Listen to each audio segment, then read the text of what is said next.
বিসমিল্লাহির রহমানির রহিম। আসসালামু আলাইকুম। ইসলামী প্রজাতন্ত্র ইরানের বিশ্ব কার্যক্রমের বাংলা অনুষ্ঠানে আপনাদের স্বাগত জানাচ্ছি। শ্রোতা ভাই বোনেরা, এবার পরিবেশিত হচ্ছে পবিত্র কোরআনের তেলাওয়াত ও তর্জমা। সূরা নিসার ৭৫ ও ৭৬ নম্বর আয়াত তেলাওয়াত করছেন কারি আলী পারহেজগার। আউযু বিল্লাহি মিনাশ শাইতানির রাজীম। বিসমিল্লাহির রহমানির রহিম। وما لكم لا تقاتلون في سبيل الله والمستضعفين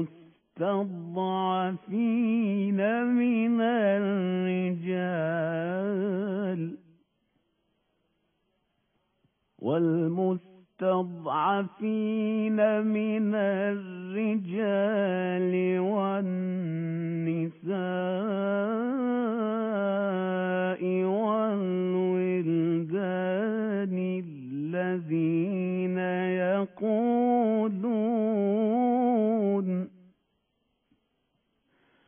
الذين يقولون ربنا أخرجنا من هذه القرية الظالم أهلها واجعل لنا من لدنك وليا واجعل لنا من لدنك نصيرا. الذين آمنوا يقاتلون في سبيل الله والذين كفروا يقاتلون في سبيل الطاغوت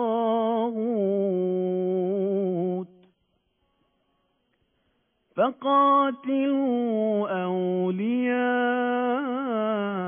الشيطان إن كيد الشيطان كان ضعيفا. صدق الله العلي العظيم.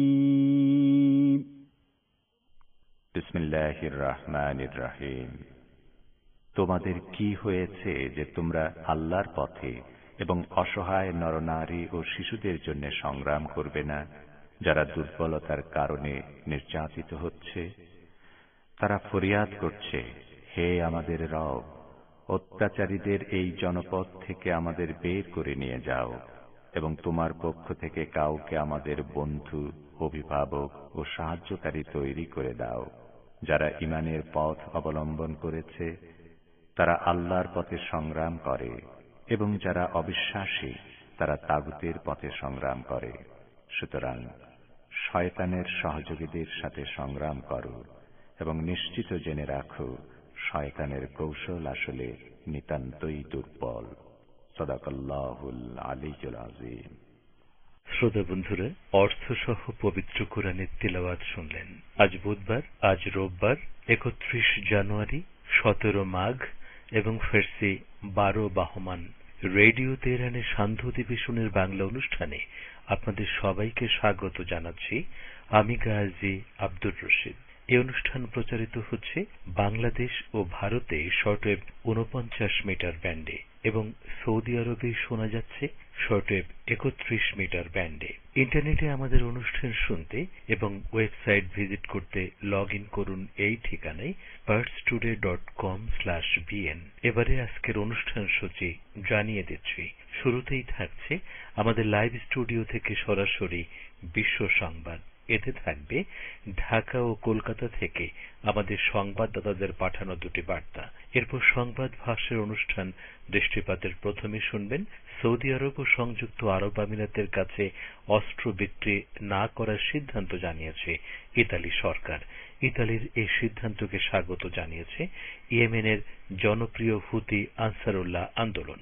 এ সম্পর্কে আমাদের ভাষ্যকারের একটি পর্যালোচনা। এবং মানব পাচারের দায়ে কুয়েতের আদালতে লক্ষ্মীপুরের সংসদ সদস্য শহীদুল ইসলাম পাপুলের কারাদণ্ড হওয়াকে বাংলাদেশের জন্য দুঃখজনক ও লজ্জাজনক বলে মন্তব্য করেছেন দেশটির পররাষ্ট্রমন্ত্রী এ.কে. আব্দুল মোমেন। পাপুলের সাজার 2 দিন পর সাংবাদিকদের প্রশ্নের জবাবে তিনি ওই মন্তব্য করেন। এ সম্পর্কে রয়েছে ঢাকা থেকে আমাদের বিশেষ প্রতিনিধি আব্দুর রহমান খানের প্রতিবেদন। এরপর রয়েছে ইরানের ইসলামী বিপ্লব বিজয় বার্ষিকীর বিশেষ অনুষ্ঠান আলোকোজ্জ্বল 10 প্রভাত। তারপর থাকবে কথাবার্তা। প্রান্তিক আয়োজনে শুনবেন নতুন ধারাবাহিক অনুষ্ঠান আদর্শ মানুষ গড়ার কৌশল। সবশেষে সংক্ষিপ্ত সংবাদ। তবে সবকিছুর আগে রয়েছে এখনকার মতো সর্বশেষ বিশ্ব সংবাদ।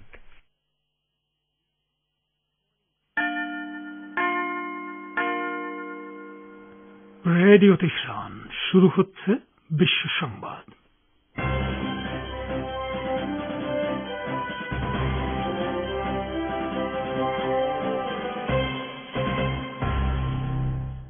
সংবাদ শিরোনাম।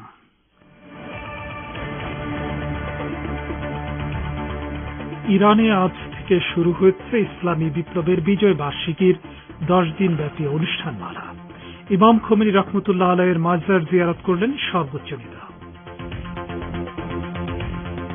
হামলার আশঙ্কায় সারা বিশ্বে নিজের দূতাবাসগুলোর নিরাপত্তা জোরদার করেছে দখলদার ইহুদিবাদ ইসরায়েল। মিয়ানমার কিছু রোহিঙ্গা ফেরত নেবে বলে জানিয়েছেন বাংলাদেশের পররাষ্ট্রমন্ত্রী ডক্টর এ.কে. আব্দুল মোমেন। বৈঠক হবে আগামী মাসে। এবং ভারতের প্রধানমন্ত্রী নরেন্দ্র মোদী বলেছেন 26 জানুয়ারি দিল্লিতে জাতীয় পতাকার অবমাননায় গোটা দেশ ব্যথিত।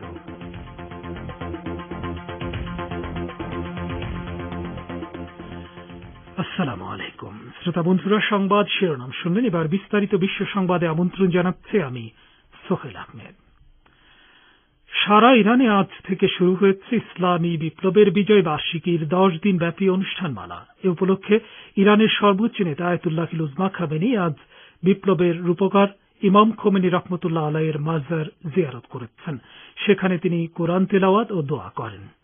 1979 সালের এই দিনে ফার্সি ক্যালেন্ডার অনুযায়ী ইসলামী বিপ্লবের রূপকার ইমাম খোমেনি রহমতুল্লাহ আলাই প্রায় 15 বছরের নির্বাসন শেষে দেশে ফিরে আসেন এবং এর 10 দিন পর বিপ্লব চূড়ান্ত বিজয় লাভ করে।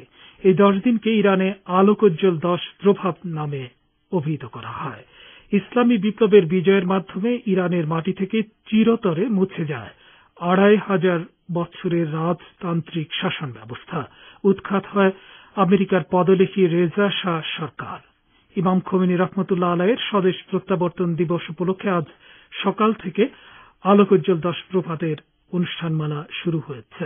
তবে করোনা ভাইরাস মহামারীর কারণে বিভিন্ন অনুষ্ঠানে জনসমাগম সীমিত রাখতে নানা পদক্ষেপ গ্রহণ করেছে সরকার। ইরানের পররাষ্ট্র মন্ত্রণালয়ের মুখপাত্র সাইদ খাতিবজাদে বলেছেন, পারস্য উপসাগরে অস্থিতিশীলতা সৃষ্টির প্রধান কারণ ফ্রান্স এবং অন্য পশ্চিমা দেশগুলোতে তৈরি অস্ত্র। এসব দেশের অস্ত্রের বন্যা বন্ধ না হওয়া পর্যন্ত কেউ আঞ্চলিক নিরাপত্তা ও স্থিতিশীলতা প্রত্যাশা করতে পারে না। ফ্রান্সের প্রেসিডেন্ট ইমানুয়েল ম্যাক্রনের সাম্প্রতিক এক বক্তব্যের জবাবে ইরানের পররাষ্ট্র মন্ত্রণালয়ের মুখপাত্র এসব কথা বলেন।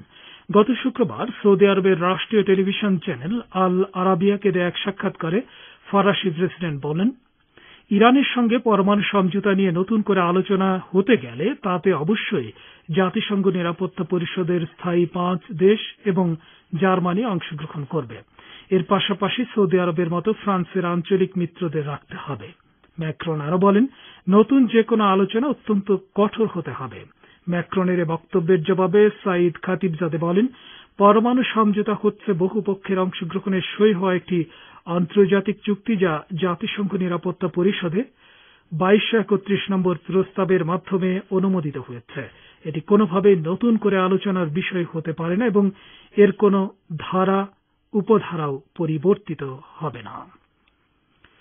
হামলার আশঙ্কায় সারা বিশ্বে নিজের দূতাবাসগুলোর নিরাপত্তা জোরদার করেছে দখলদার ইহুদিবাদ ইসরায়েল। ইসরায়েলের চ্যানেল 12 জানিয়েছে, ইসরায়েল আশঙ্কা করছে বিশ্বের বিভিন্ন দেশে দূতাবাসগুলোতে হামলা হতে পারে। নয়াদিল্লিতে অবস্থিত ইসরায়েলি দূতাবাসের কাছে বিস্ফোরণের পর থেকেই এ আশঙ্কা বেড়েছে। ভারতের এনডিটিভি খবর দিয়েছে, শুক্রবার নয়াদিল্লিতে ইসরায়েলি দূতাবাসের কাছে বিস্ফোরণ ঘটেছে। তদন্তকারীরা জানিয়েছেন, বিস্ফোরণের পর ইসরায়েলি রাষ্ট্রদূতের উদ্দেশ্যে পাঠানো একটি বার্তাও তারা পেয়েছেন। নয়াদিল্লিতে দূতাবাসের কাছে ওই বিস্ফোরণে কেউ হতাহত হয়নি, তবে 3টি গাড়ি ক্ষতিগ্রস্ত হয়েছে। ভারত সরকার এ বিষয়ে পূর্ণ তদন্তের আশ্বাস দিয়েছে। আপনারা বিশ্ব সংবাদ শুনছেন রেডিও তেহরান থেকে, আর প্রচারিত হচ্ছে বাংলাদেশ ও ভারতে শর্টওয়েভ 49 মিটার ব্যান্ডে, আর সৌদি আরবে শোনা যাচ্ছে শর্টওয়েভ 31 মিটার ব্যান্ডে। বাংলাদেশ থেকে মিয়ানমার কিছু রোহিঙ্গা ফেরত নেবে বলে জানিয়েছেন পররাষ্ট্রমন্ত্রী ডক্টর একে আব্দুল মোমেন।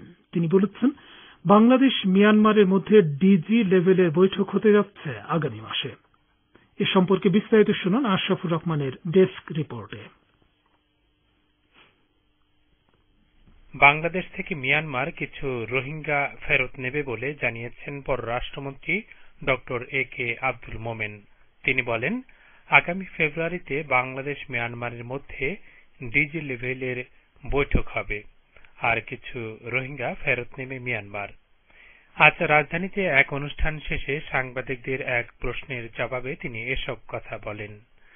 বাংলাদেশ ইউনিভার্সিটি অব প্রফেশনালসে আয়োজিত এক অনুষ্ঠানে প্রধান অতিথি হিসেবে যোগ দেন পররাষ্ট্রমন্ত্রী ডক্টর একে আব্দুল মোমেন।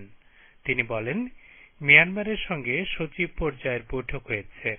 আমাদের পক্ষ থেকে বেশ কিছু প্রস্তাব দেওয়া হয়েছে। সেখানে তারা বলেছে তারা কিছু রোহিঙ্গা ফেরত নেবে।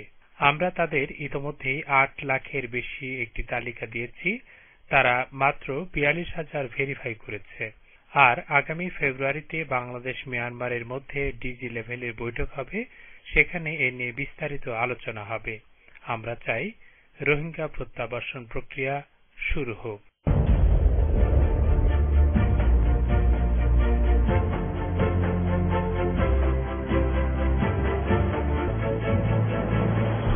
রেডিও তেহরান, খবরের সঙ্গে 24 ঘন্টা।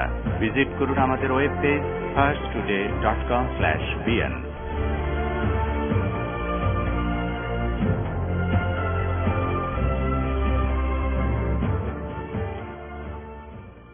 ফিরছি সংবাদে। বাংলাদেশের নির্বাচন কমিশনের বিরুদ্ধে আরো কিছু গুরুতর অভিযোগ এনে ফের প্রেসিডেন্ট মোহাম্মদ আব্দুল হামিদকে চিঠি দিয়েছেন দেশের 42 বিশিষ্ট নাগরিক। একই সঙ্গে সুপ্রিম জুডিশিয়াল কাউন্সিল গঠনের দাবি জানিয়েছেন তারা। এছাড়া প্রেসিডেন্টের সঙ্গে সাক্ষাতের সময়ের সুযোগ দানের জন্য অপেক্ষায় রয়েছেন বলে জানিয়েছেন তারা। সুপ্রিম কোর্টের সিনিয়র আইনজীবী ডক্টর শাহদিন মালিক স্বাক্ষরিত এক চিঠিতে এ দাবি করা হয়। এর আগে গত বছরের 14 ডিসেম্বর কেএম নুরুল হুদা নেতৃত্বাধীন বর্তমান নির্বাচন কমিশনের বিরুদ্ধে আর্থিক অনিয়ম, দুর্নীতি ও অর্থ সংশ্লিষ্ট গুরুতর অসদাচরণের অভিযোগ এনে প্রেসিডেন্ট বরাবর বিবৃতি দেন তারা। চিঠিতে তারা বলেছিলেন, পরবর্তীতে 17 জানুয়ারি রাষ্ট্রপতির সিদ্ধান্ত গ্রহণে সহায়তা করার লক্ষ্যে ওইসব আবেদনের সংযুক্তি হিসেবে আরেকটি চিঠি প্রেরণ করা হবে। এরপরই তারা এই চিঠি পাঠালেন। ভারতের প্রধানমন্ত্রী নরেন্দ্র মোদী বলেছেন, 26 জানুয়ারি দিল্লিতে জাতীয় পতাকার অবমাননায় গোটা দেশ ব্যথিত। প্রধানমন্ত্রী রেডিওতে মন কি বাত অনুষ্ঠানে আজ ওই মন্তব্য করেন। বিস্তারিত জানাচ্ছেন কলকাতা থেকে আব্দুল হাকিম। ভারতের প্রধানমন্ত্রী নরেন্দ্র মোদী বলেছেন, 26 জানুয়ারি দিল্লিতে জাতীয় পতাকার অবমাননায় গোটা দেশ ব্যথিত। আজ রোববার প্রধানমন্ত্রী নরেন্দ্র মোদী রেডিওতে মন কি বাত অনুষ্ঠানে ওই মন্তব্য করেন। কেন্দ্রীয় কৃষি আইন প্রত্যাহারের দাবিতে চলমান কৃষক আন্দোলনের মধ্যে ২৬ জানুয়ারি প্রজাতন্ত্র দিবসে দিল্লির ঐতিহাসিক লালকেল্লায় যেখানে জাতীয় পতাকা উড়ছিল তার কাছাকাছি অন্যত্র শিখদের ধর্মীয় পতাকা উত্তোলনকে কেন্দ্র করে বিতর্ক সৃষ্টি হয়েছে। এই ঘটনায় জাতীয় পতাকার অবমাননা হয়েছে বলে অভিযোগ। অন্যদিকে জাতীয় পতাকার অবমাননা প্রসঙ্গে ভারতের প্রধান বিরোধী দল কংগ্রেসের সিনিয়র নেতা দিগ্বিজয় সিং প্রধানমন্ত্রীকে কটাক্ষ করে তার বক্তব্যকে কুমিরের কান্না বলে অভিহিত করেছেন। সামাজিক যোগাযোগ মাধ্যমে এক বার্তায় দিগ্বিজয় সিং বলেন, যখন আরএসএস স্বাধীনতার পরে কয়েক দশক ধরে জাতীয় পতাকা তুলতে অস্বীকার করেছিল তখন আপনি স্তম্ভিত হননি কেন? এটা কুমিরের কান্না। অন্যদিকে ভারতীয় কিষাণ ইউনিয়নের নেতা রাকেশ টিকায়েত বলেছেন, জাতীয় পতাকা সকলের, যারা তার অপমান করেছে সরকারের উচিত সকলকে গ্রেপ্তার করা। ভারতে কেন্দ্রীয় কৃষি আইন প্রত্যাহারের দাবিতে দিল্লি লাগোয়া বিভিন্ন রাজ্যের সীমান্তে গত 2 মাস ধরে একটানা আন্দোলন করছেন দেশের কৃষকরা। বলছিলেন কলকাতা থেকে আমাদের সংবাদদাতা। ভারতের কেন্দ্রীয় স্বরাষ্ট্রমন্ত্রী ও বিজেপির সিনিয়র নেতা অমিত শাহ বলেছেন, পশ্চিমবঙ্গে আসন্ন বিধানসভা নির্বাচনে রাজ্যে বিজেপি পূর্ণ সংখ্যাগরিষ্ঠতা নিয়ে সরকার গঠন করবে এবং রাজ্যে ক্ষমতাসীন তৃণমূল কংগ্রেসকে উপড়ে ফেলা হবে। তিনি আজ পশ্চিমবঙ্গের ডুমুর জেলায় দলীয় ভার্চুয়াল সভায় বক্তব্য রাখার সময় ওই মন্তব্য করেন। মুখ্যমন্ত্রী মমতা বন্দ্যোপাধ্যায়ের সমালোচনা করে অমিত শাহ বলেন, বাংলার মানুষকে উনি বোকা বানাচ্ছেন, বাংলাকে এগিয়ে নিয়ে যাওয়ার পরিবর্তে পিছিয়ে দিয়েছেন। তিনি বলেন, পশ্চিমবঙ্গের সরকার অনুপ্রবেশকারীদের ঢোকার পথ করে দিয়েছে। অনুপ্রবেশ রুখতে পারবে না তৃণমূল সরকার। তৃণমূল থেকে বেশ কিছু নেতা মন্ত্রী দল ত্যাগ করে বিজেপিতে যোগ দেওয়ার প্রসঙ্গে অমিত শাহ বলেন, নির্বাচন আসতে আসতে মমতা একা হয়ে যাবেন, পাশে কেউ থাকবে না। মমতা বন্দ্যোপাধ্যায়ের একটাই নীতি, ভাইপোকে মুখ্যমন্ত্রী বানানো। ইরাকের মধ্যাঞ্চলীয় বাবিল প্রদেশের জার্ফ আল সাকার এলাকায় সন্ত্রাসী গোষ্ঠী দায়েশের একটি হামলা প্রতিহত করেছে স্বেচ্ছাসেবী সংগঠন পপুলার মোবিলাইজেশন ইউনিট বা হাসদার-শাবি। গতরাতে এক সংক্ষিপ্ত বিবৃতিতে সংগঠনটির কমিউনিকেশন অফিস থেকে বলা হয়েছে, আল জাজিরা অপারেশন কমান্ডের মাধ্যমে দায়েশের হামলা প্রতিহত করা হয়। এর আগে ওই সন্ত্রাসী গোষ্ঠী বেশ কয়েকবার ওই এলাকার হাই ভোল্টেজ টাওয়ারে হামলা চালিয়েছে। পবিত্র কারবালা শহরে যাওয়ার জন্য জার্ফ আল সাকার এলাকাটি হচ্ছে অত্যন্ত গুরুত্বপূর্ণ কৌশলগত প্রবেশ পথ। আমেরিকার গবেষণা প্রতিষ্ঠান কুইন্স ইনস্টিটিউট ফর রেসপন্সিবল স্টেটক্রাফট বলেছে, সংযুক্ত আরব আমিরাত মধ্যপ্রাচ্য অঞ্চলে মানবিক সংকট এবং অস্থিতিশীলতা তৈরির ক্ষেত্রে ভূমিকা রাখছে। প্রতিষ্ঠানটি পারস্য উপসাগরীয় অঞ্চলের এই আরব দেশটির প্রতি ওয়াশিংটনের সমর্থন বন্ধ করতে বাইডেন প্রশাসনের প্রতি আহ্বান জানিয়েছে। মার্কিন গবেষণা প্রতিষ্ঠানটি বলছে, ওয়াশিংটনের ক্ষমতার করিডর ব্যবহার করতে 2 হাতে পয়সা উড়িয়েছে এবং নিজেকে মধ্যপ্রাচ্য অঞ্চলের স্থিতিশীলতা এবং উন্নয়নের ভিত্তি হিসেবে দেখানোর চেষ্টা করছে আরব আমিরাত। কিন্তু গত 4 বছরে সংযুক্ত আরব আমিরাতের একটি ভিন্ন চেহারা উন্মোচিত হয়েছে, যা অত্যন্ত বিরক্তিকর বাস্তবতা।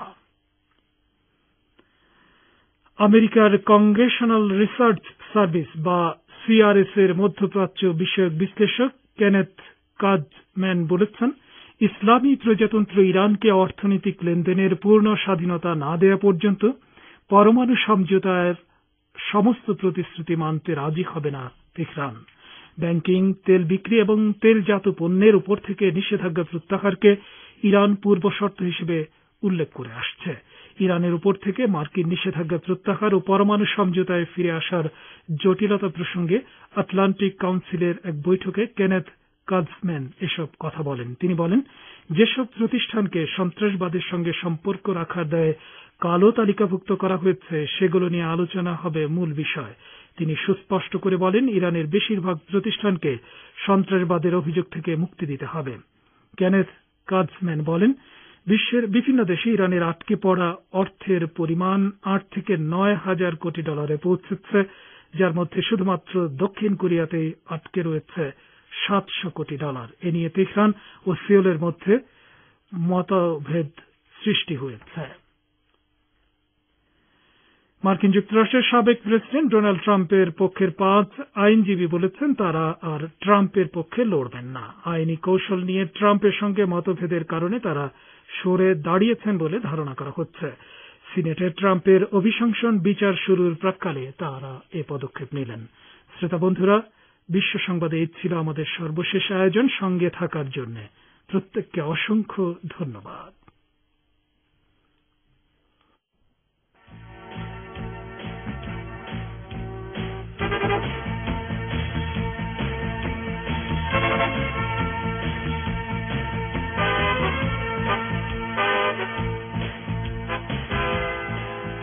বিশ্ব সংবাদের পর আমন্ত্রণ জানাচ্ছি সংবাদ ভাষ্যের অনুষ্ঠান দৃষ্টিপাতে।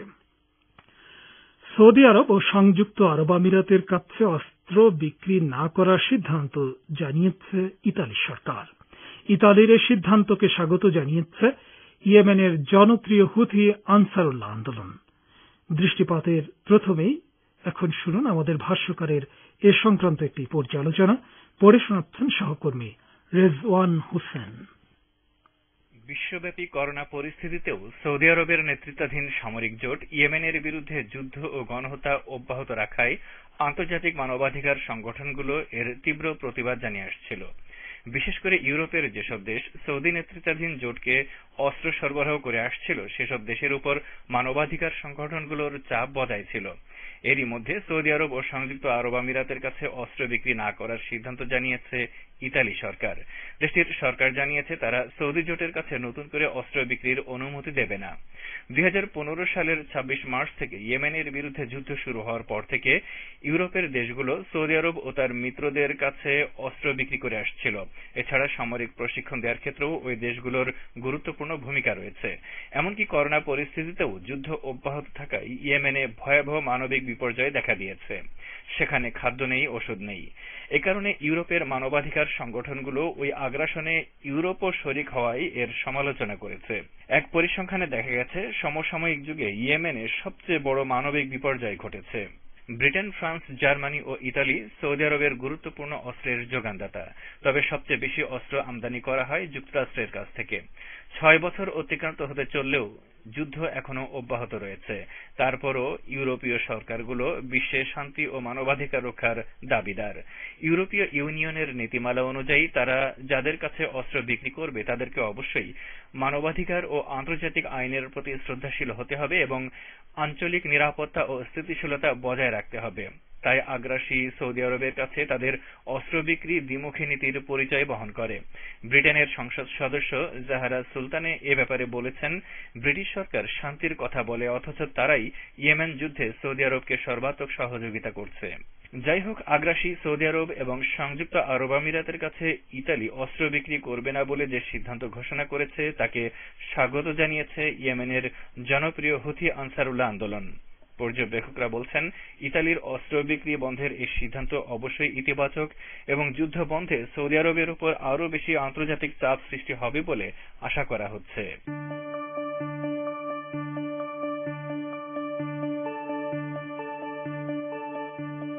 আপনারা রেডিও তেহরানের অনুষ্ঠান শুনছেন সরাসরি তেহরান স্টুডিও থেকে।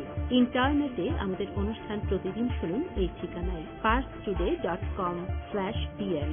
ফেসবুক লাইভে যোগ দিন এই ঠিকানায় facebook.com/Radio Tehran BN। আমাদের কাছে ইমেল করার ঠিকানা radioteheran1982@gmail.com। এবার দৃষ্টি দিচ্ছি বাংলাদেশের দিকে। কুয়েতে বাংলাদেশের সংসদ সদস্য পাপুলের কারাদণ্ড দেশের জন্য দুঃখজনক ও লজ্জাজনক বলে মন্তব্য করেছেন দেশটির পররাষ্ট্রমন্ত্রী একে আব্দুল মোমেন। তবে আওয়ামী লীগ নেতা মাহবুবুল আলম হানিফ বলেছেন পাপুলের দায়ভার বিএনপির। তবে বিএনপি বলছে এই দায় আওয়ামী লীগের। এ সম্পর্কেই প্রতিবেদন পাঠিয়েছেন ঢাকা থেকে আমাদের বিশেষ সংবাদদাতা আব্দুর রহমান খান। মানব পাচারের দায়ে কুয়েতের আদালতে লক্ষ্মীপুরের সংসদ সদস্য শহীদুল ইসলাম পাপুলের কারাদণ্ড হওয়াকে বাংলাদেশের জন্য দুঃখজনক ও লজ্জাজনক বলে মন্তব্য করেছেন পররাষ্ট্রমন্ত্রী এ কে আব্দুল মোমেন। পাপুলের সাজার 2 দিন পর শনিবার সাংবাদিকদের প্রশ্নের জবাবে তিনি এই মন্তব্য করেন। পররাষ্ট্রমন্ত্রী বলেন, আপনারা জানেন উনি আওয়ামী লীগের সংসদ সদস্য ছিলেন না, উনি স্বতন্ত্র ছিলেন। তবে রায়ের বিষয়ে কুয়েত সরকার এখনো আনুষ্ঠানিকভাবে কিছু জানায়নি। এদিকে আওয়ামী লীগের যুগ্ম সাধারণ সম্পাদক মাহবুবুল আলম হানিফ বলেছেন, পাবলো কিন্তু এই সরকারের আমলে অর্থবান হয় নাই, বিএনপির আমলে তার এই অর্থ আয় করেছিল এবং সে অর্থ ব্যয় করে এবার স্বতন্ত্র হিসাবে সে প্রার্থী নির্বাচিত হয়েছে। এখন পাবলোর যদি আয়টা যদি অবৈধ হিসাবে বিবেচনা করা হয়, সেই অবৈধ আয়ের দায়ভার বিএনপিকে বহন করতে হবে। এ প্রসঙ্গে বিএনপির ভাইস চেয়ারম্যান শামসুজ্জামান দুদু রেডিও তেহরানকে বলেছেন, পাপুল আওয়ামী লীগের অনেকগুলো অপসৃষ্টির একটি। স্বাভাবিক কারণে এখন যে দুর্নীতি যেটা হচ্ছে সেটা মুক্তিযুদ্ধের সুবর্ণ জয়ন্তীকে এক ধরনের লজ্জায় ফেলে দিয়েছে। আওয়ামী লীগ মুখে যা বলে তার ঠিক বিপরীতটা করে। এটাই হচ্ছে বাংলাদেশের টার্গেট। পাপুলের সংসদ সদস্য পদ থাকা উচিত নয় বলে মন্তব্য করেছেন আইনজীবীরা। যাই হোক, সাংবিধানিক ব্যাখ্যা যাই হোক, নৈতিকতার দিক থেকে, জবাবদিহিমূলক শাসন ব্যবস্থার দিক থেকে আমি ব্যক্তিগতভাবে মনে করি একজন আইন হিসেবে তার 1 সেকেন্ডও আর সংসদ সদস্য থাকা উচিত না। উল্লেখ্য, কুয়েতের আদালতে মানব পাচারের মামলায় গত বৃহস্পতিবার লক্ষ্মীপুরের সংসদ সদস্য শহীদুল ইসলাম পাপুলের 4 বছরের জেল হয়। সেই সাথে তাকে 53 কোটি টাকা জরিমানাও করা হয়। তবে কুয়েত গণমাধ্যম বলছে এই রায়ে সন্তুষ্ট নয় দেশটির পাবলিক প্রসিকিউটর দপ্তর, আর তাই পাপুলের সাজা বাড়ানোর জন্য আবেদন করা হবে। ওদিকে পাপুলের আইনজীবীও এই রায় বাতিলের একটি আবেদন করবে। সব মিলিয়ে কুয়েতের আদালতে পাপুলের আইনি লড়াইটা দীর্ঘ হতে যাচ্ছে বলে ধারণা করা হচ্ছে। এদিকে মানব পাচারের ঘুষ দেবার মামলায় শাস্তি হলেও এখনো রায় হয়নি অর্থ পাচার মামলার। কাজেই সে মামলায় পাপুলের কি শাস্তি হয় সেদিকেও নজর রাখছে সংশ্লিষ্ট মহল। আর দেশে পাপুল ও তার পরিবারের বিরুদ্ধে যে মামলা, তার তদন্ত নির্ধারিত সময় শেষ হবে বলে জানিয়েছেন আইনজীবীরা। শ্রোতা বন্ধুরা, আর এর সাথে শেষ হল আমাদের সংবাদ ভাষ্যের অনুষ্ঠান দৃষ্টিপাত। এবার রয়েছে ইরানের ইসলামী বিপ্লব বিজয়ের বার্ষিকীর বিশেষ আয়োজন আলোকোজ্জ্বল 10 প্রভাত। আলোকোজ্জ্বল 10 প্রভাত। শ্রোতা ভাই বোনেরা, সালাম ও শুভেচ্ছা নিন। ইরানের ইসলামী বিপ্লবের গৌরবময় 42 বছর শীর্ষক বিশেষ আলোচনার আসরে আপনাদের সবাইকে সাদর আমন্ত্রণ জানাচ্ছি। আমি রেজওয়ান হোসেন এবং আমি আক্তার জাহান। আশা করছি শেষ পর্যন্ত আপনাদের সঙ্গ পাব। অতিক্রম করল তার গৌরবময় অগ্রযাত্রার 42টি বছর। হাজার বছরের মহাবিস্ময় হিসেবে স্বীকৃত এই বিপ্লবের সাফল্যের পালকে যুক্ত হচ্ছে প্রায় প্রতি বছরই একের পর এক অভাবনীয় নানা সাফল্য। বিশ্বব্যাপী ন্যায় বিচার প্রতিষ্ঠা ও ইসলামী সভ্যতার একটি আদর্শ মডেল গড়ে তুলতে সক্রিয় ইরানের ইসলামী বিপ্লবী জনগণ ও নেতৃবৃন্দ দিনকে দিন বিশ্বের জনগণের কাছে আরও বেশি জনপ্রিয় হয়ে উঠেছেন। এর প্রমাণ আমরা দেখেছি ইরানের কুদস ব্রিগেডের সাবেক প্রধান ও সন্ত্রাস বিরোধী যুদ্ধের কিংবদন্তিতুল্য সফল মহানায়ক কাসেম সোলাইমানের শাহাদাতে এবং তাঁর শাহাদাতের প্রথম বার্ষিকীতে বিশ্বের মুক্তিকামী জাতিগুলো ও ব্যক্তিত্বদের পক্ষ থেকে তাঁর প্রতি অসাধারণ শ্রদ্ধা, ভালোবাসা ও আবেগময় অনুরাগের প্রকাশ থেকে। অনেক বিশ্লেষকই এখন বলছেন, জীবিত সোলাইমানির চেয়ে শহীদ সোলাইমানি এবং তার রেখে যাওয়া আদর্শ মার্কিন ইহুদিবাদী ও শয়তানি শক্তিগুলোর জন্য আরও বেশি ভয়ঙ্কর হয়ে উঠছে। ইরানের ইসলামী বিপ্লব যে এখনও তার আদর্শিক ও বৈষয়িক লক্ষ্যগুলো অর্জনের পথে জোর কদমে এগিয়ে চলেছে, তার প্রমাণ হল এর প্রতি সাম্রাজ্যবাদী ও শয়তানি শত্রুগুলোর অব্যাহত শত্রুতা ও তা দিনকে দিন তীব্রতর হতে থাকা। বর্তমান বিশ্বে সাম্রাজ্যবাদী শয়তানি শক্তিগুলোর সবচেয়ে বড় শত্রু ও চক্ষুশূল হয়ে থাকা ইসলামী ইরান মার্কিন নেতৃত্বাধীন পশ্চিমা শক্তিগুলো ও তাদের তাবেদার সরকারগুলোর পক্ষ থেকে গত কয়েক বছরে নজিরবিহীন ও সর্বোচ্চ মাত্রায় নিষেধাজ্ঞার শিকার হওয়া সত্ত্বেও ইসলামী এই দেশটি এইসব নিষেধাজ্ঞা ও বাধাকে অনেকাংশেই অকার্যকর ও ব্যর্থ করে দিচ্ছে। পশ্চিমা রাষ্ট্রগুলোর সংবাদপত্র ও মিডিয়াগুলোই তা প্রায়ই স্বীকার করছে।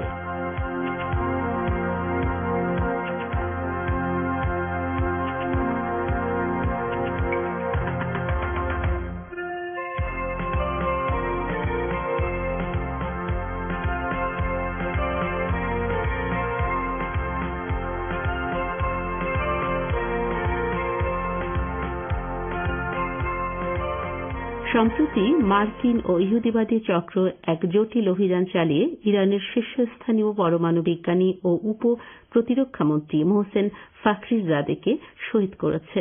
ফলে গোটা ইরানি জাতির মধ্যে জুলুম বিরোধী এবং আশুরা বিপ্লবের শহীদের সংস্কৃতি কেন্দ্রিক ঐক্যের চেতনা আবারও জোরালো হয়ে উঠেছে। এ অবস্থায় ইরান তার শান্তিপূর্ণ পরমাণু গবেষণা ও তৎপরতা বহুগুণে বাড়িয়ে দিয়েছে। ইরান সাম্রাজ্যবাদী দাম্ভিক শক্তিগুলোকে এই হুঁশিয়ারি দিয়ে বলেছে, শহীদ সোলাইমানি ও ফাখরিজাদেহ এবং ইরানি পরমাণু বিজ্ঞানীদের হত্যায় জড়িত সবার জন্য অত্যন্ত কঠোর ও ভয়াবহ শাস্তি অপেক্ষা করছে। সোলাইমানির স্থলাভিষিক্ত ইরানের ইসলামী বিপ্লবী গার্ড বাহিনী বা আইআরজিসির কুদস ফোর্সের প্রধান ব্রিগেডিয়ার জেনারেল ইসমাইল কায়ানি বলেছেন, সোলাইমানির হত্যার বদলা কেউ মার্কিন যুক্তরাষ্ট্রের ভেতর থেকেই নিতে পারে। ইরানের প্রতিরক্ষামন্ত্রী ব্রিগেডিয়ার জেনারেল আমির হাতামি সম্প্রতি বলেছেন, মোহসেন ফাখরিজাদেকে হত্যা করে শত্রুরা ইরানের গবেষণা কাজে বিন্দুমাত্র ব্যাঘাত ঘটাতে পারেনি। তিনি বলেন, যে বিজ্ঞানীকে ফাখরিজাদের স্থলাভিষিক্ত করা হয়েছে তিনি আগের চেয়েও দ্রুত গতিতে গবেষণার কাজ চালিয়ে যাচ্ছেন। জেনারেল হাতামি জানান, ইরান সরকার প্রতিরক্ষা মন্ত্রণালয়ের গবেষণা ও উদ্ভাবনী খাতের বাজেট 250% বাড়িয়ে দিয়েছে। ইরানের সংসদ এক্ষেত্রে সরকারকে পূর্ণ পৃষ্ঠপোষকতা দিচ্ছে বলে তিনি উল্লেখ করেন। ইরানের জেনারেল কাসেম সোলাইমানি পশ্চিম এশিয়ায় মার্কিন ইহুদিবাদী ও তাদের আঞ্চলিক তল্পিবাহক সেবাদাস শক্তিসহ সাম্রাজ্যবাদী শক্তিগুলোর দীর্ঘদিনের স্বপ্ন তথা সন্ত্রাসের বিস্তার ঘটিয়ে এ অঞ্চলে পশ্চিমাদের লুটপাট ও ত্রাসের শাসন কায়েম করার অপকৌশলকে আঞ্চলিক জিহাদি ও দেশপ্রেমিক গণবাহিনীর মাধ্যমে পুরোপুরি বানচাল করেছিলেন। তার সহযোগিতায় লেবাননের হিজবুল্লাহ ও ফিলিস্তিনের হামাস আর জিহাদ সহ সংগ্রামী গোষ্ঠীগুলো সামরিক প্রশিক্ষণ ও কৌশলগত আধুনিক অস্ত্র ব্যবহারের দিক থেকে অনেক বেশি শক্তিশালী হয়ে ওঠে।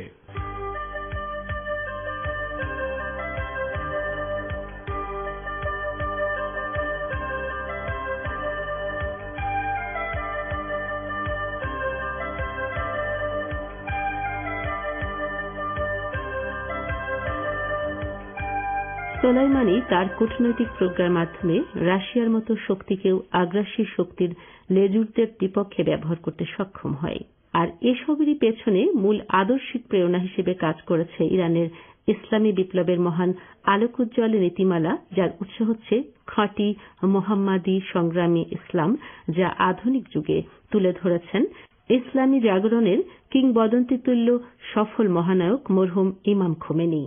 আর ওই মহান ইমামের দেখানো পথকে অব্যাহত রাখতে অনেকাংশেই সফল হয়েছেন তারই সুযোগ্য উত্তরসূরি ইসলামী বিপ্লবের বর্তমান সর্বোচ্চ নেতা আয়াতুল্লাহিল উজমা খামেনি। মহান আল্লাহ তাকে দীর্ঘজীবী করুন। আয়াতুল্লাহিল উজমা খামেনির সুযোগ্য নেতৃত্বে ইরান শত্রুদের মোকাবেলায় আপোষকামিতার পরিবর্তে সব ক্ষেত্রেই শক্তিমত্তা ও স্বনির্ভরতা অর্জনে সচেষ্ট হয়ে বেশিরভাগ ক্ষেত্রেই সফল হয়েছে।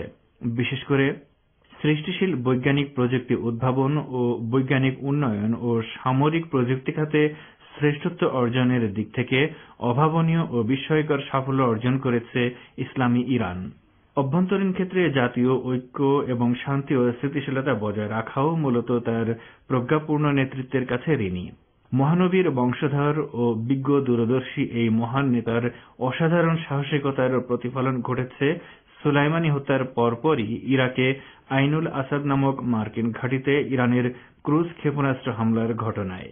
এর আগেও ইরান তার পানিসীমা লঙ্ঘনের দায়ে ব্রিটিশ ও মার্কিন নৌসেনাদের বন্দী করে বিশ্ব অঙ্গনে ইসলামী এই দেশের নেতৃবৃন্দের নির্ভীকতাকে তুলে ধরতে সক্ষম হয়েছে।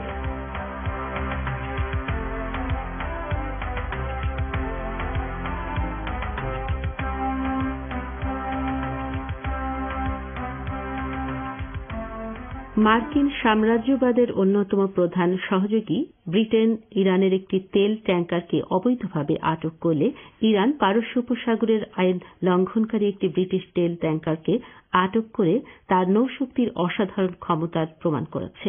এছাড়াও সাম্রাজ্যবাদী আমেরিকার নিষেধাজ্ঞা উপেক্ষা করে ইরানের তেল ট্যাঙ্কার বারবার মার্কিন আঙ্গিনার পাশেই অবস্থিত মার্কিন বিরোধী শক্তি ভেনেজুয়েলায় পৌঁছে দিয়েছে জ্বালানি তেল। অন্যদিকে ফরাসি সরকারের ইসলাম বিদ্বেষী চরিত্র তুলে ধরে ও বাক স্বাধীনতার ক্ষেত্রে দেশটির সরকারের দ্বিমুখী চরিত্র তুলে ধরে ইসলাম আর মানবীয় মূল্যবোধ বিরোধী সাংস্কৃতিক আগ্রাসন মোকাবেলার অঙ্গনেও ইরানের সর্বোচ্চ নেতা আদর্শিক প্রচারকের নেতৃস্থানীয় ভূমিকা রাখছেন। মার্কিন সরকার সহ পশ্চিমা সরকারগুলোর আদর্শিক দেউলিয়াত্ব, মানবাধিকার ও গণতন্ত্রের ক্ষেত্রে তাদের কপটতা ও ব্যর্থতা তুলে ধরার ক্ষেত্রে ইরানের সর্বোচ্চ নেতার স্পষ্টভাষী, যৌক্তিক ও অকাট্য প্রতিবাদী বক্তব্য এবং নির্যাতিত মার্কিন কৃষ্ণাঙ্গ জনগোষ্ঠীর প্রতি তার অসাধারণ দরদ, চিন্তাশীল ও মুক্তিকামী মহলে তার জনপ্রিয়তা দিনকে দিন বাড়িয়ে দিচ্ছে। ফিলিস্তিন, ইয়েমেন, কাশ্মীর ও মিয়ানমার সহ বিশ্বের যেকোনো অঞ্চলের মুসলিম জাতি ও মুসলমানদের ব্যাপারে ইরানের সর্বোচ্চ নেতার জুলুম বিরোধী এবং ন্যায় বিচারকামী অবস্থান কেবল বক্তৃতাতেই সীমিত নয়, একই সঙ্গে তার সক্রিয় সহযোগিতায়ও সুবিস্তৃত। এইসব দিক লক্ষ্য করে অনেকেই বলছেন যে খামেনি হচ্ছেন দ্বিতীয় খোমেনি। এভাবে ইরানের ইসলামী বিপ্লব আজও বিশ্বের প্রধান চমক হয়ে নানাভাবে আকৃষ্ট করছে ন্যায় বিচারকামী ও মুক্তিকামী জাতিগুলোকে এবং জাগিয়ে রাখছে তাদের আশার আলোকে। ইরানের ইসলামী বিপ্লবের সাফল্যের নানা দিক নিয়ে আমরা আরো কথা বলবো বিশেষ এই ধারাবাহিক অনুষ্ঠানের আগামী পর্বগুলোতে। আশা করছি তখনও আমাদের সঙ্গ দিতে ভুলবেন না। যারা এতক্ষণ আমাদের সঙ্গ দিলেন তাদের সবাইকে জানাচ্ছি অনেক অনেক ধন্যবাদ ও কৃতজ্ঞতা।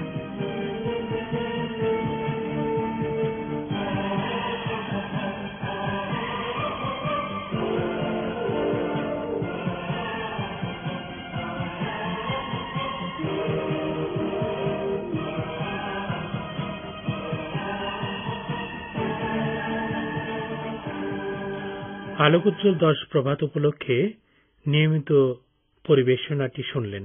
শ্রোতাবন্ধুরা, এবারে রয়েছে পত্রপত্রিকার পাতার অনুষ্ঠান কথাবার্তা।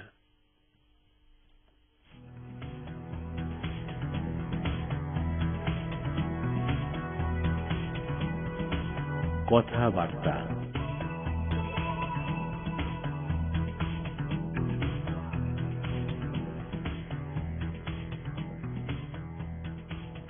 সুপ্রিয় শ্রোতা বন্ধুরা, রেডিও তেহরানের প্রাত্যহিক আয়োজন কথাবার্তার আসরে সবাইকে স্বাগত জানাচ্ছি। আমি গাজী আব্দুর রশিদ। আশা করছি আপনারা প্রত্যেকে ভালো আছেন। আজ 31 জানুয়ারি রোববারের কথাবার্তার আসরের শুরুতে ঢাকা ও কলকাতার গুরুত্বপূর্ণ বাংলা দৈনিকগুলোর বিশেষ বিশেষ খবরের শিরোনাম তুলে ধরছি। প্রথমে বাংলাদেশের শিরোনাম। দেশে করোনার টিকা সম্মতিপত্র অসম্পূর্ণ, প্রথম আলো। পাপুলের বিরুদ্ধে মানি লন্ডারিং আইনের প্রতিবেদন 10 মার্চ, যুগান্তর। 5,000 টিকা চেয়েছে হাঙ্গেরি, দেবে বাংলাদেশ, দৈনিক সমকাল। মিরপুরে পোশাক শ্রমিকদের বিক্ষোভ, বকেয়া বেতনের দাবি, কালের কণ্ঠ। তৃতীয় ধাপের পৌরসভা নির্বাচনে আওয়ামী লীগ 45, ধানের শীষ 3 এবং অন্যান্য 14, দৈনিক মানব জমিন। প্রতারক দীপুর ফাঁদে পড়ে বোকা হয়েছেন সরকারি কর্মকর্তারাও, বাংলাদেশ প্রতিদিন। ভারতের শিরোনাম। রাজ্যের ভোটের আগেই দেশে বেআইনি অনুপ্রবেশকারীদের তালিকা চাইল কেন্দ্রীয় তথ্য কমিশন, দৈনিক সংবাদ প্রতিদিন। জাতীয় পতাকার অবমাননায় গোটা দেশ ব্যথিত, মন কি বাতে মন্তব্য মোদির, দৈনিক আনন্দবাজার পত্রিকা। পতাকার অবমাননা হলে গ্রেপ্তার করুন, সরকার বন্দুক দেখালে আলোচনা নয়, টিকায়েত, দৈনিক আজকাল। শ্রোতাবন্ধুরা, এবারে চলুন বাছাইকৃত কয়েকটি খবরের বিস্তারিত জেনে নেওয়া যাক। প্রথমে বাংলাদেশের গুরুত্বপূর্ণ কয়েকটি খবরের বিস্তারিত। করোনা মোকাবেলায় শেখ হাসিনার প্রশংসা করলেন বিদেশি কূটনীতিকরা। কালের কণ্ঠের শিরোনামের খবরে লেখা হয়েছে, করোনা মহামারী চলাকালে প্রধানমন্ত্রী শেখ হাসিনার নেতৃত্বের প্রশংসা করেছেন বিভিন্ন দেশের কূটনীতিকরা। চীন ও তুরস্কের রাষ্ট্রদূত এবং ভারতের হাইকমিশনার তাদের বক্তব্যে বাংলাদেশের ভূয়সী প্রশংসা করে গত 1 দশকের অর্জনকে অনন্য ও অতুলনীয় হিসেবে আখ্যা দিয়েছেন। আর তথ্যমন্ত্রী ড হাসান মাহমুদ বলেছেন, বিএনপি না পারলেও বিশ্ব স্বাস্থ্য সংস্থা শেখ হাসিনাকে অভিনন্দন জানিয়েছে। রাষ্ট্রপতির সাক্ষাতের অপেক্ষায় ৪২ নাগরিক, দ্বিতীয় চিঠিতে আরও তথ্য প্রমাণ।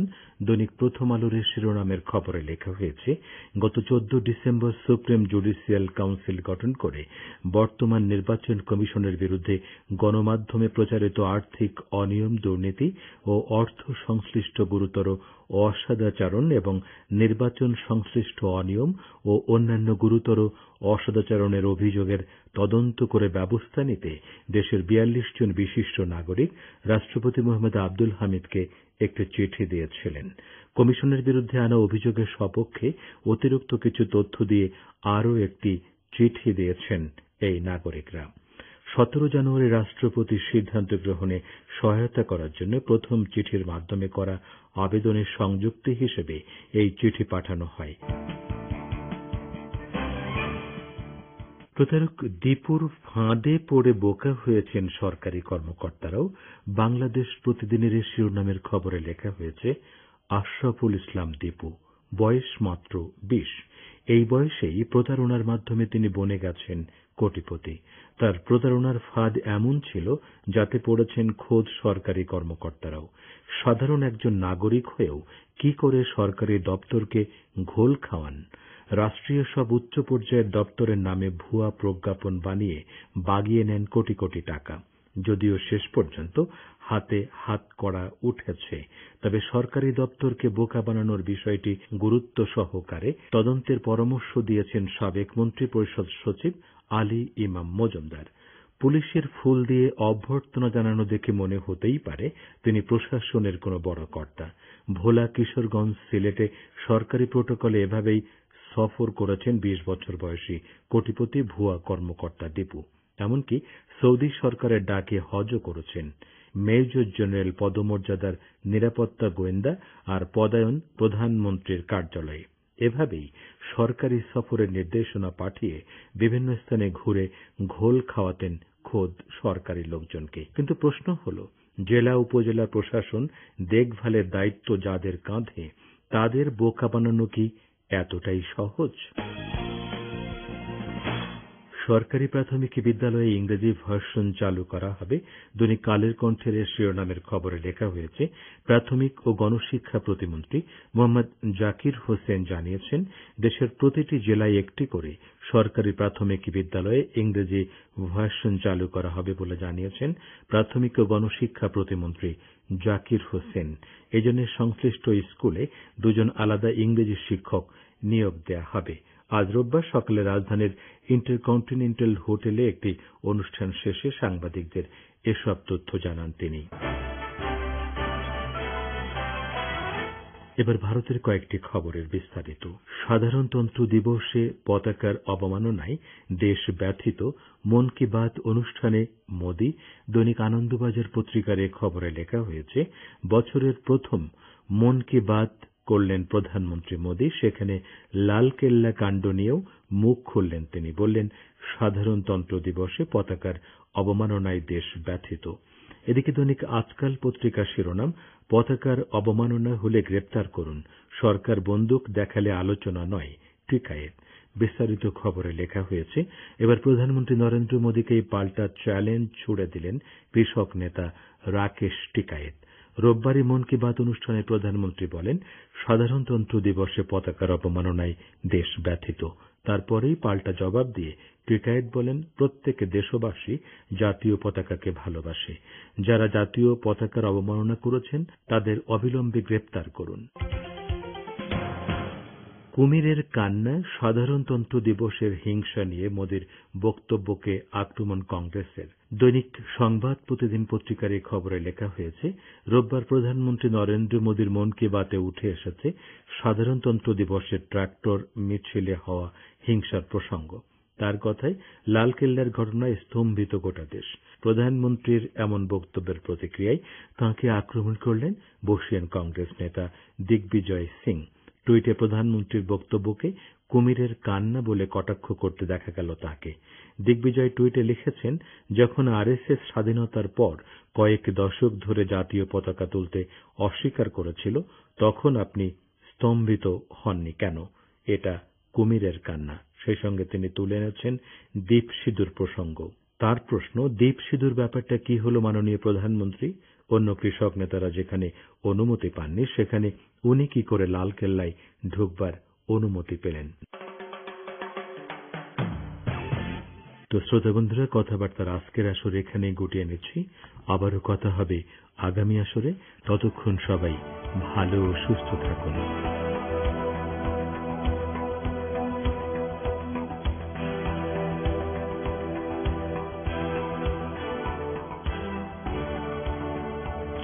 কথাবার্তা অনুষ্ঠানটি শুনলেন শ্রোতা বন্ধুরা। এবারে প্রান্তিক আয়োজনে রয়েছে নতুন ধারাবাহিক আলোচনা, আদর্শ মানুষ গড়ার কৌশল।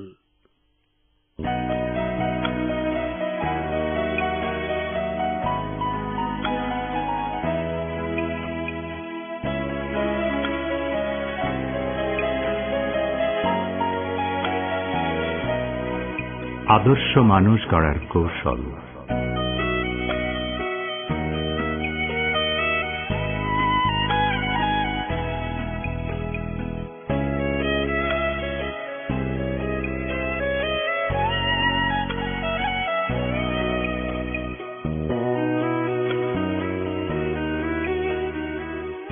শ্রোতা বন্ধুরা, সালাম ও শুভেচ্ছা নিন। আদর্শ মানুষ গড়ার কৌশল শীর্ষক নতুন ধারাবাহিক আলোচনার তৃতীয় পর্বে আপনাদের সাদর আমন্ত্রণ জানাচ্ছে আমি সোহেল আহমেদ ও আমি গাজী আব্দুর রশিদ। আশা করছি শেষ পর্যন্ত আপনাদের সঙ্গ পাব।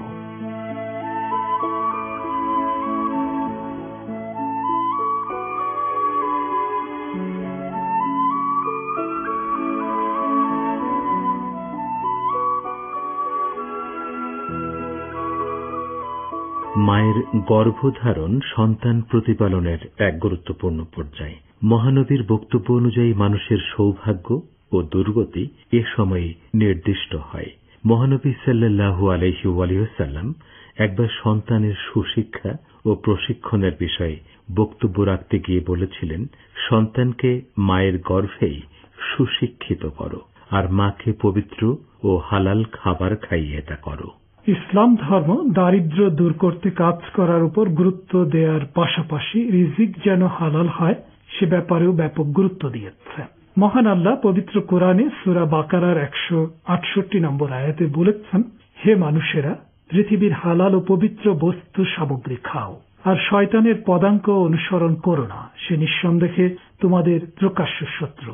এটা ঠিক যে মহান আল্লাহ সব সৃষ্টির জন্য রিজিক দাতা, কিন্তু এর অর্থ এই নয় যে কাজ না করে বসে থাকতে হবে। সূরা হুদের 6 নম্বর আয়াতে মহান আল্লাহ বলেছেন, ভূপৃষ্ঠে বিচরণকারী এমন কোন জীব নেই যার জীবিকার দায়িত্ব আল্লাহ নেননি, এবং তিনি তাদের স্থায়ী আবাস স্থল ও অস্থায়ী আবাস সম্বন্ধেও অবহিত। সবকিছু সুস্পষ্ট গ্রন্থে সংরক্ষিত রয়েছে। মানুষ যখন হালাল রিজিকের জন্য কাজ করে তখন সে দেহ ও আত্মায় প্রশান্তি অনুভব করে। সে তখন অন্যের বোঝা হয়ে থাকে না। হালাল রিজিক অর্জনের জন্য একনিষ্ঠতা ও অবিচলতা রিজিক বাড়িয়ে দেয় এবং এর ফলে পরিবার ও সমাজে নৈতিকতার বিস্তারের পাশাপাশি পারস্পরিক সম্প্রীতিও বৃদ্ধি পায়।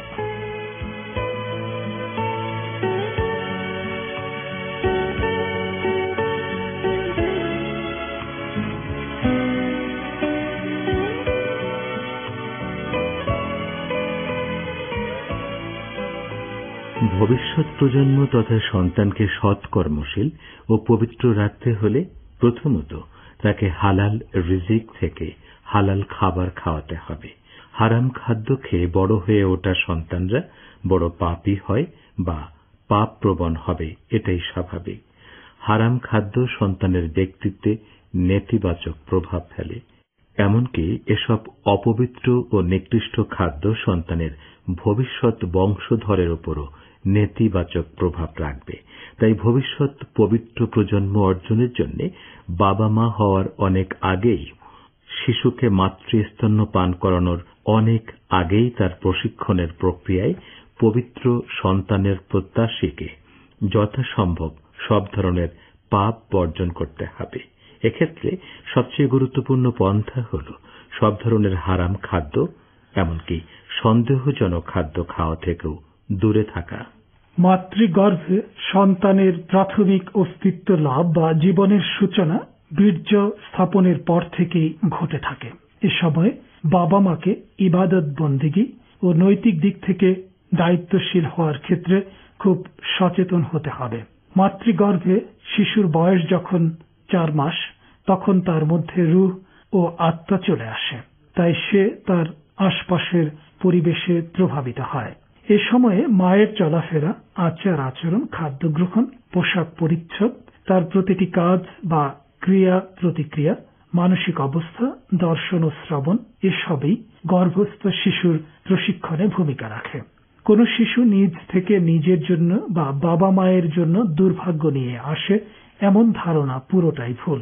বরং মানুষের ভবিষ্যৎ সুখ ও দুঃখ বা দুর্ভাগ্যের জন্য মানুষ নিজেই দায়ী। বীজকে যেমন অযত্নের মধ্যে ফেলে রাখলে বা পাপময় পরিবেশের শিকার করলে তা তার জন্য যেভাবে নেতিবাচক ভবিষ্যৎ নিয়ে আসবে, শিশুর ব্যাপারটিও ঠিক তেমন। সন্তানকে পবিত্র পরিবেশে রাখলে তার পরিণতি মন্দ হওয়ার সৎ থাকা এবং হালাল রুজির পথ থেকে বিচ্যুত না হওয়া সুসন্তান লাভ ও সন্তানকে সৎ হিসেবে গড়ে তোলার জন্য খুবই গুরুত্বপূর্ণ। হাদিস মতে হারাম আয়ের প্রভাব সন্তানের উপর পড়াটা অনিবার্য ও তা সুস্পষ্ট। মানুষের মধ্যে যে শয়তানের সেনাবাহিনী গড়ে ওঠে তা হারাম খাদ্য থেকে গড়ে ওঠা বা জন্ম নেয়া মানুষের মাধ্যমেই গড়ে ওঠে। এ ধরনের মানুষ বা সন্তান ভালো ও মন্দের পার্থক্য করার ক্ষমতা হারিয়ে ফেলে এবং হারিয়ে ফেলে বিচক্ষণতা, দূরদর্শিতা ও খোদা ভীতি অর্জনের যোগ্যতা। আধুনিক বিজ্ঞানের গবেষণায়ও দেখা গেছে মানুষের খাদ্যের নানা উপাদান তার আচরণ ও বংশগতির স্মারক বা জিনের উপর প্রভাব ফেলে। মানুষের খাবারের উপাদানগুলো যদি পবিত্র ও হালাল পন্থা থেকে আসে তাহলে তা দৈহিক ও আত্মিক এবং মানসিক সুস্থতা বাড়িয়ে দেয়। হালাল ও সুষম খাদ্য গ্রহণ মানুষের সততা ও সৎ গুণগুলোর বিকাশে সহায়ক হয়, ফলে অপরাধ ও পাপের দিকে তাদের ঝুঁকে পড়ার সম্ভাবনা কমে যায়।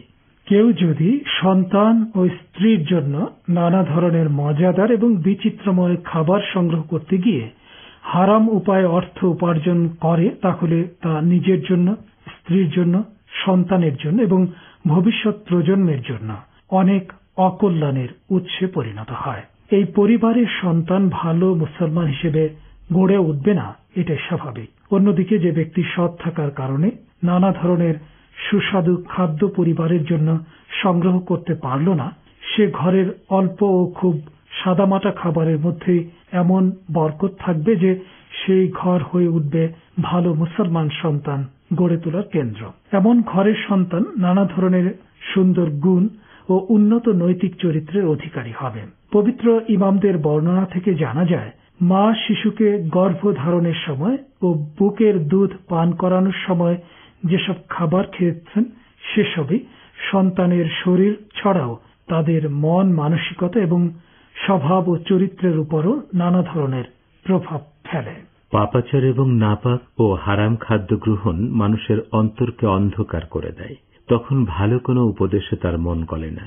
হযরত ইমাম হুসাইন আলাইহিস সালাম আশুরার দিন ইয়াজিদের অনুগত এবং ওমর সাদের নেতৃত্বাধীন বাহিনীকে অনেক অকাট্য যৌক্তিক ও সুন্দর উপদেশ দেওয়া সত্ত্বেও তা তাদের মধ্যে প্রভাব ফেলেনি। তাই ইমাম হুসাইন আলাইহিস সালাম বলেছিলেন, তাদের অস্তিত্বের মধ্যে হারাম মিশে যাওয়ায় তারা সত্য কথা শুনতেও চাইছে না, বুঝতেও পারছে না। তাই পরিবারের আয় উপার্জনকারীকে আয়ের পন্থা ও উৎস এবং হারাম খাদ্য সম্পর্কে খুবই সতর্ক থাকতে হবে। শ্রোতা বন্ধুরা, আমাদের সঙ্গে থাকার জন্য আপনাদের সবাইকে অসংখ্য ধন্যবাদ। কথা হবে আবারও আগামী আসরে।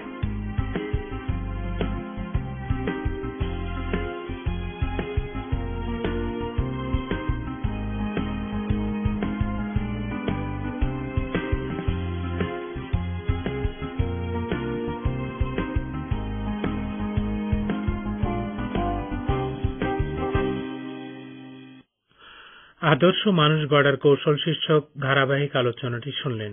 শ্রোতা বন্ধুরা, এবারে বিশ্ব সংবাদের গুরুত্বপূর্ণ শিরোনামগুলো আবারও জানিয়ে দিচ্ছি।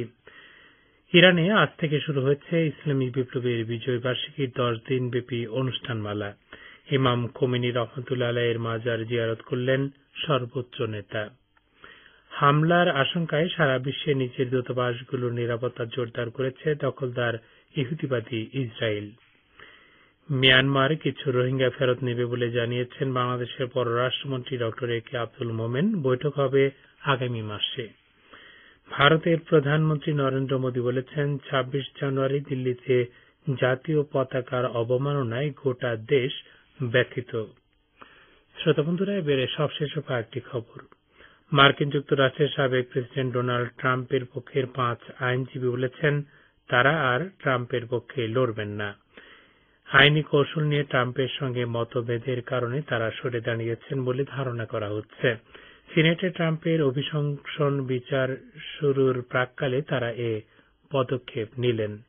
দ্বিতীয় অভিশংসন বিচারে তার হয়ে লড়তে ইচ্ছুক আইনজীবী খুঁজে পেতে ট্রাম্প যখন গলদঘর্ম তখন নাটকীয় এ পরিস্থিতি তৈরি হল। শ্রোতা বন্ধুরা, আপনারা ভালো ও সুস্থ থাকুন এই কামনা করে এবং আমাদের নৈশ অধিবেশন শোনার আমন্ত্রণ জানিয়ে রেডিও তেহরান থেকে এখনকার মতো এখানেই বিদায় চাইছি। খোদা হাফেজ।